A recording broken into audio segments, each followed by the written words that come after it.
আসসালামু আলাইকুম এভরিওয়ান, চলে এসেছি আজকে লাঞ্চের ভিডিও নিয়ে। তো প্রথমেই আমি এখানে গরম গরম ভাতের সাথে ডাল ভর্তা মেখে খেয়ে নিচ্ছি। গরম ভাতের সাথে ভর্তা খেতে খুবই মজা লাগে। আমি এখানে ভালো মতো ডাল ভর্তা নিয়ে মেখে মেখে খাচ্ছি, খুব মজা লাগছে।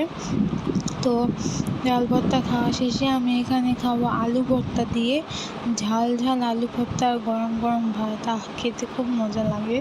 তো এই তো আমি এখানে আলু ভর্তা দিয়ে ভাতটাকে ভালো মতো মেখে একটা বাইট নিব, কি মজা।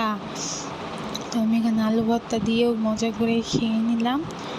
তারপর আমি এখানে খাবো মাছ ভাজি দিয়ে। মাছ ভাজা আমার খুব পছন্দ, তো আমি এখানে একটু উপর দিয়ে পেঁয়াজ বেরেস্তা করে নিই, তো খেতে আরও মজা লাগে। তো এতে আমি একটুখানি মাছ আর একটুখানি পেঁয়াজ নিয়ে মাখিয়ে খাচ্ছি, খুব মজা লাগছে। তো আমি এখানে একটুখানি ডাল ভর্তা নিব, একটুখানি আলু ভর্তা নিয়ে ভালো মতো ভাতটাকে মাখিয়ে তারপর এখানে একটুখানি মাছ নিব, নিয়ে খাবো।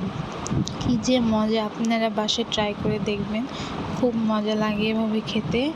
তো এই তো দেখতে পাচ্ছেন কি লোভনীয় লাগছে।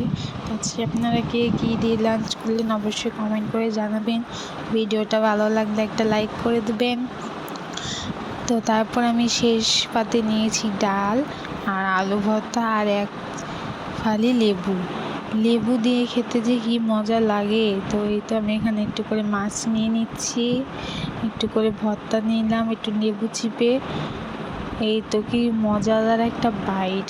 তো কেমন লাগলো ভিডিও অবশ্যই কমেন্ট করে জানাবেন। দেখা হবে নেক্সট ভিডিওতে। ভালো থাকবেন, আল্লাহ হাফেজ।